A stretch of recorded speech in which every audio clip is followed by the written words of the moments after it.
আসসালামু আলাইকুম ওয়া রাহমাতুল্লাহি ওয়া বারাকাতুহু ইন্নাল হামদুলিল্লাহি ওয়াহদাহু ওয়াসসালাতু ওয়াসসালামু আলা মান লা নাবিয়্যা বা'দা।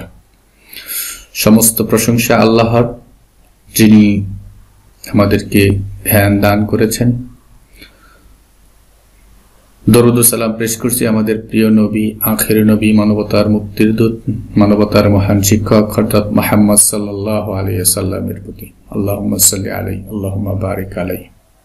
প্রিয় শিক্ষার্থী বন্ধুরা, আজকে তোমাদের জন্য নিয়ে উপস্থিত হয়েছি মিজানুস সরফ এর ধারাবাহিক দ্বিতীয় ক্লাসটি। আল্লাহ সুবহানাহু ওয়া তাআলা যেন আমাদের এই খেদমতকে কবুল করে নেন, আমিন। প্রিয় শিক্ষার্থী বন্ধুরা, চলো আর দেরি না করে আমরা আমাদের ক্লাসে চলে যাই। আজকে আমরা ক্লাস এই বিষয়টি নিয়ে আলোচনা করব, সেটি হলো যে রূপান্তরশীল ক্রিয়ার আলোচনা, বাহাস আফআল মুতাসাররিফা। এই বিষয় তার আলোচনা করার চেষ্টা করব ইনশাআল্লাহ। প্রিয় শিক্ষার্থী বন্ধুরা, আমরা গত ক্লাসে কালেমা পর্যন্ত আলোচনা করেছিলাম। আজকে আমাদের আলোচনার বিষয় হলো রূপান্তরশীল ক্রিয়ার আলোচনা। বাহাস আফআল মুতাসাররিফা বুঝতে কঠিন মনে হতে পারে, তোমরা এটাকে বলো ফেল। আফআল মানে রূপান্তরশীল ফেল, রূপান্তরশীল ক্রিয়া। ফেল আফআল এটা ফেলের বহুবচন। আমরা যে পড়েছি ইসিম, ফেল, হরফ, কালেমার যে তিনটা প্রকার পড়েছি, ওই একটা প্রকার হলো ফেল। ওই ফেলের আলোচনাই মূলত মিজানে করা হয়েছে। রূপান্তরশীল, তো রূপান্তরশীল ক্রিয়া তিন প্রকার, সেটা বলা হয়েছে মাজি, মুস্তাকবেল ও হাল। এটা হলো মাজি, মুস্তাকবেল, হাল। এটাকে তোমরা ইংরেজিতে যে টেন্স পড়েছ, বাংলায় কাল পড়েছ, যে অতীতকাল, ভবিষ্যৎকাল, বর্তমান কাল, যে ইংরেজিতে পাস্ট টেন্স, এই যে প্রেজেন্ট টেন্স আর ফিউচার টেন্স, ওই বিষয়টাই যে এখানে এই যে মাজি, এখানে হলো মুস্তাকবেল, এখানে হলো হাল। অর্থাৎ মাজি অতীতকাল, মুস্তাকবেল ভবিষ্যৎকাল, হাল বর্তমানকাল। তোমরা তিনটা বিষয় একটু মনে রাখো, যে অতীত, বর্তমান, ভবিষ্যৎ। বা এখানে মাজি, হাল, মুস্তাকবেল, এখানে মাজি, মুস্তাকবেল, হাল এভাবে উপস্থাপন করেছেন। তো আমরা এটাকে মনে রাখবো মাজি, হাল, মুস্তাকবেল, বা মাজি, মুস্তাকবেল, হাল। তিনটা অবস্থা, তিনটা জামান, তিনটা কাল। অতীতকাল আমরা যা গতকালকে করেছি সেটা অতীত হয়ে গেছে, আজকে যা করছি সেটা হলো হাল, বর্তমান কাল। এখন তোমাদের সাথে ক্লাস নিচ্ছি, ভিডিও ক্লাসে আমি কথা বলতেছি, এটা হলো হাল। এই ভিডিওটা তোমরা ভবিষ্যতে হয়তো দেখবে, সেটা হলো ভবিষ্যৎ, মুস্তাকবেল। ঠিক আছে। এই যে মাজি, ফেলে মাজি কি, যে ফেল অতীতকাল বোঝাবে, অতীতকালের ক্রিয়া, অতীতকালে কোনো কাজ সংগঠিত হওয়া বোঝাবে, সেটাই মাজি। এখানে দেখাচ্ছি, তো দেখানোর চেষ্টা করতেছি, সেটা হলো দেখো যে মাজি অতীতকালীন, এই যে এখানে কি বলতেছে, অতীতকালীন ক্রিয়া, এই যে বিষয়টা বলা হয়েছে এখানে দেখো একটু ভালো করে, যে ফেলে মাজি কি, যে ফেল বা ক্রিয়া অতীতকালের সাথে সম্পর্ক রাখে। অর্থাৎ যে ফেল বা ক্রিয়া ধারা অতীতকালের কোনো কাজ হয়েছে বা করেছে এরকম বোঝায়, তাকে ফেলে মাজি বলা হয়। অর্থাৎ যেটা বললাম যে অতীতকাল মানে জরাবা, জরাবা সে, এখানে ওজন দেওয়া হয়েছে, এগুলো তোমাদের এত বেশি দরকার নেই। সামিয়া সে শুনলো, কারমা সে সম্মানিত হলো, এই বাসারা সে উত্তেজিত করলো। এখানে যতগুলো ফেল আছে যে তোমরা ফাআলা ফাআলা ফাআলু যে পড়ো, এই বিষয়গুলো সবগুলো অতীতের বিষয়। প্রিয় শিক্ষার্থী বন্ধুরা, আমরা দেখতে চাই ভবিষ্যৎকাল নিয়ে মুস্তাকবেল কি। মুস্তাকবেল হলো, দেখো এই যে মুস্তাকবেল, এই যে মুস্তাকবেল ফেলে মুস্তাকবেল ভবিষ্যৎকালে যেটা বোঝাবে, যে ক্রিয়া ভবিষ্যৎকালের সাথে সম্পর্ক রাখে সেটাকে মুস্তাকবেল বলা হয়। এখানে উদাহরণ যেমন জরাবা, তোমাদের উদাহরণ নিচে মনে হয় আছে, এখানে দেয়নি, আমি দেখাচ্ছি। ফেলে হাল বর্তমান কালবাচক ক্রিয়া, যে ফেল বা ক্রিয়া বর্তমান কালের সাথে সম্পর্ক রাখে, অর্থাৎ যে ফেল বা ক্রিয়া দ্বারা বর্তমান কালের কোনো কাজ হয়েছে বা হচ্ছে বোঝায়, তাকে ফেল হাল বলা হয়। ফেল হাল বা বর্তমান কালবাচক ক্রিয়া। এই তুমি বাংলা বিষয়গুলো যদি মুখস্থ করতে চাও তাহলে তোমার মাথার মধ্যে জ্যাম লেগে যাবে।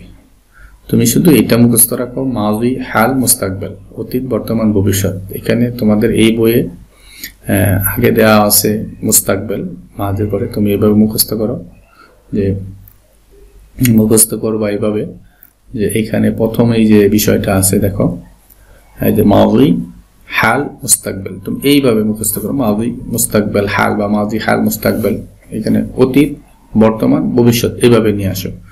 তাহলে এইভাবে যদি মুখস্থ করো তাহলে তোমার এটা মনে রাখা সহজ হবে। শুধু এইটুকু আপাতত এই অধ্যায় থেকে তুমি এইটুকু জানা থাকলেই চলবে বাবা, এর বেশি কিছু দরকার নেই আপাতত। বাকি ক্লাসগুলোর মাধ্যমে আমরা সেগুলো ক্লিয়ার হয়ে যাবে ইনশাআল্লাহ।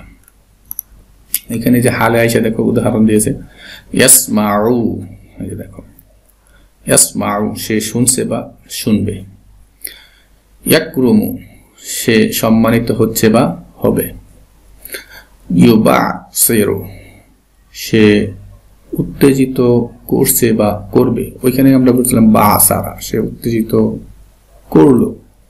ওইখানে আমরা দেখেছিলাম আগের মাজিতে, যে মাজিতে আমরা দেখেছি জরাবা সে মারলো, সামিয়া সে শুনলো। আর এখানে দেখো, এখানে ইয়াসমাউ সে শুনছে বা শুনবে, ইয়াজরিবু সে মারছে বা মারবে। এই বিষয়টা আর কিছু তোমার আপাতত জানার দরকার নেই। আমরা পরবর্তী যে বিষয়গুলো নিয়ে আলোচনা করব সেগুলো থেকেই তোমাদের এটা ক্লিয়ার হয়ে যাবে আশা করি ইনশাআল্লাহ। তারপর ফেলে মাজি ও ফেলে মুজারে উভয়টি দুই প্রকার, একটা মারুফ আর একটা হলো মাজহুল। তো মারুফ মাজহুল এই বিষয়গুলো তোমার জানা দরকার আছে,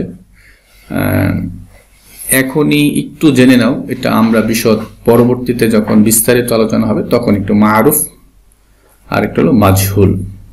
যার কর্তা জানা থাকে, সাবজেক্ট বা ফাইল, যেই ফেলের ফাইল বা সাবজেক্ট কর্তা জানা থাকে সেটা হলো মারুফ। আর যে ফেল এর ফাইল বা কর্তা বা সাবজেক্ট জানা থাকে না, প্রকাশ থাকে না, উজ্জ্ব থাকে, সেটা ফেলে মাজহুল। আপাতত এই বিষয়টাই তুমি একটু নোট নিয়ে নিতে পারো, এর বেশি কিছু তোমার আপাতত দরকার নেই। প্রিয় শিক্ষার্থী বন্ধুরা, এই ফেলে মারুফ আর ফেলে মাজহুল আমরা এই দুটা জিনিস শেষ করলাম। তারপরে আসো ইসবাত এবং ফেলে নফি। ইসবাত এবং ফেলে নফি। ইসবাত ওইটা যা হাবোধক, যেমন আমি করছি, এটা হাবোধক। আমি তোমাদের ক্লাস নিচ্ছি, এটা হাবোধক। আমি এখন খেলা করছি না, এটা কিন্তু নাবোধক। যে এটাই যেটা ইসবাত হাবোধক। অ্যাফার্মেটিভ নেগেটিভ যে তোমরা পড়েছ, এই বিষয়টাই যে যদি কোনো কিছু করা হওয়া এরকম বোঝায়, যে করতেছে বা করবে বা করেছিল এরকম, করে নাই, করবে না, এটা হলো নফি। ইসবাত মানে ইয়েস, একটা জিনিস মনে রাখো, ইসবাত ইয়েস যার অর্থ হ্যাঁ, নফি নফি নো, নফি এর অর্থ নো, যা না। যেমন দেখো এটা কারা সে পড়লো, যেটা বললাম এখানে উদাহরণ দেওয়া আছে, কমা মা কমা, সে দাঁড়ায়নি, এটা হলো নফি, সে দাঁড়ায়নি। লা মা সামিয়া, সে শুনেনি। লা ইয়াজরিবু, সে মারবে না। এই যে বিষয়গুলো, এগুলো হলো নফি, ঠিক আছে। আরো কিছু বিষয় এখানে তোমাদের জানা থাকা দরকার, সেটা হলো পুরুষ, যেমন শাখস প্রকাশ, হ্যাঁ শাখস পুরুষ আমরা পড়েছি বাংলায়, উত্তম পুরুষ, মধ্যম পুরুষ, নাম পুরুষ, এই বিষয়টাকে এখানে তোমার শাখস বলা হয়।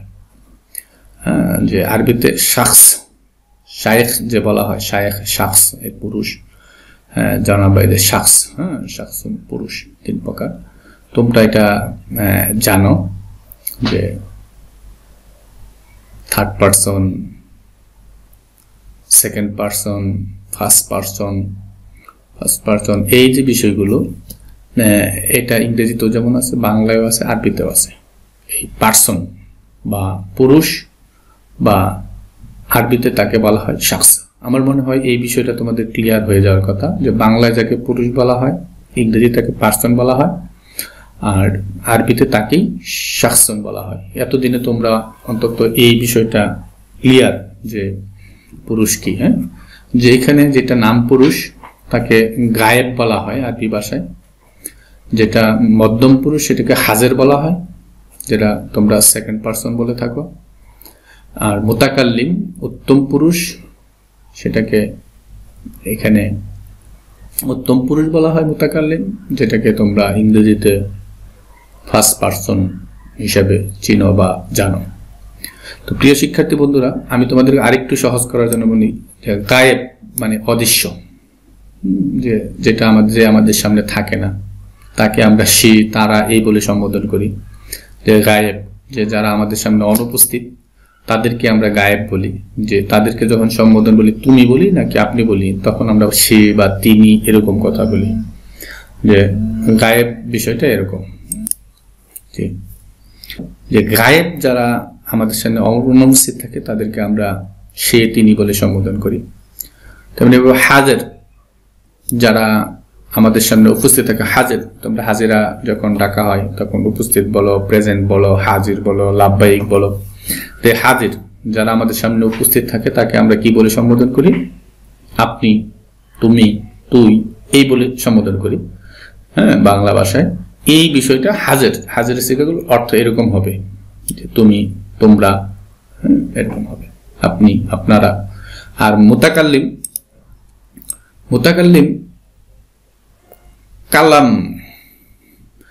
কালাম মানে কথা, যিনি কথা বলেন তিনি মুতাকাল্লিম। যে মুতাকাল্লিম যিনি কথা বলেন তিনি মুতাকাল্লিম। বক্তা, যিনি বক্তা, নিজেকে সবাই মনে করে যে ভালোই মনে করে, যে সে চুর হলেও নিজেকে অন্যের চেয়ে ভালো মনে করে, যে উত্তম পুরুষ, এরকম। যে মুতাকাল্লিম বিষয়টা হলো যিনি কথা বলেন তিনি মুতাকাল্লিম। যখন মুতাকাল্লিমের উত্তম, এটার অর্থ হবে, মুতাকাল্লিমের সিগাগুলোর অর্থ হবে আমি, আমরা। এই হলো মুতাকাল্লিম, ঠিক আছে। তো প্রিয় শিক্ষার্থী বন্ধুরা, আমরা মনে হয় এই পুরুষ যে শাখস, এই বিষয়টা ক্লিয়ার হতে পেরেছি, যে গায়েব, হাজির, মুতাকাল্লিম। পুরুষ 3 প্রকার, গায়েব, হাজির, মুতাকাল্লিম। এই গায়েব, এই হাজির, এই মুতাকাল্লিম, এই বিষয়গুলো তোমরা একটু বারবার শুনো, দেখো, তাহলেই মনে হয় তোমাদের ক্লিয়ার হয়ে যাবে। আর বচন, এখানে বচন 3 প্রকার আরবি ভাষায়, কিন্তু বাংলায় এক বচন, বহু বচন, দ্বিবচন নাই। ইংরেজিতেও বচন বা নাম্বার 2 প্রকার, একটা সিঙ্গুলার আর একটা হলো প্লুরাল। এক বচন, দ্বিবচন, এটা বাংলা এবং ইংরেজির ক্ষেত্রে, কিন্তু আরবিতে এখানে একটু ব্যতিক্রম। সেটা হলো বাংলায় যেমন এক বচন আর বহু বচনেই শেষ, কিন্তু আরবিতে এখানে একটা জিনিস আছে, দ্বিবচন, যে 2 জন বোঝাতে এই দ্বিবচন বোঝায়। বুঝতে পারছো? যে এই তাসনিয়াটা, এটা হলো তোমরা জানো, ওয়াহেদ এক বচন, তাসনিয়া দ্বিবচন, জমা বহুবচন। আর জিন্স বা লিঙ্গ এটা মুজাক্কার মুয়ান্নাস, যেমন পুরুষ লিঙ্গ স্ত্রীলিঙ্গ এরকম বিষয়টা আছে, বাংলায় যেমন আছে, আরবিতেও আছে, ইংরেজিতেও আছে। তাহলে মুজাক্কার মুয়ান্নাস, পৃথিবীতে যত শব্দ আছে হয় এটা মুজাক্কার হবে অথবা মুয়ান্নাস হবে এই জিনসের দিক থেকে, ঠিক আছে। যে বাংলায় যেমন ক্লিপ লিঙ্গ আছে, উভয় লিঙ্গ আছে, আরবিতে এরকম কিছু না, আরবিতে জাস্ট মুজাক্কার অথবা মুয়ান্নাস। আর আল্লাহ সুবহানাহু ওয়া তাআলা জোড়ায় জোড়ায় সৃষ্টি করেছেন, আদম এবং হাওয়া একজন পুরুষ আর একজন মহিলা। এই মুজাক্কার আদম মুজাক্কার, আর মুয়ান্নাস নারী জাতিকে বোঝাবে মুয়ান্নাসের শব্দ। আমার মনে হয় তোমরা এই বিষয়টাও ক্লিয়ার হতে পেরেছো যে আমরা মুজাক্কার এটা আমাদের শব্দ, পরিচিত শব্দ মুজাক্কার, আর এই হলো মুয়ান্নাস। মুজাক্কার মুয়ান্নাস কি বোঝায়, মুজাক্কার পুরুষ এবং মুয়ান্নাস।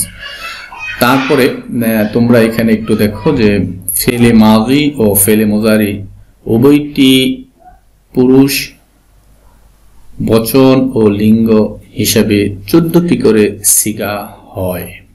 হ্যাঁ, যে মিজান বইয়ে তোমরা জানো যে ফালা ফালা ফালু ফালাত ফালাতা ফালনা ফালতা ফালতুমা ফালতুম ফালতে ফালতুমা ফালতুমনা ফালতু ফালনা, এই 14টি শব্দ মুজারেতেও আছে, মাজিতেও আছে। এফআলু এফআলানে এফআলুনা, তাফআলু তাফআলানে এফআলনা, তাফআলু তাফআলানে তাফআলুনা, তাফআলিনা তাফআলানে তাফআলনা, আফআলু নাফআল।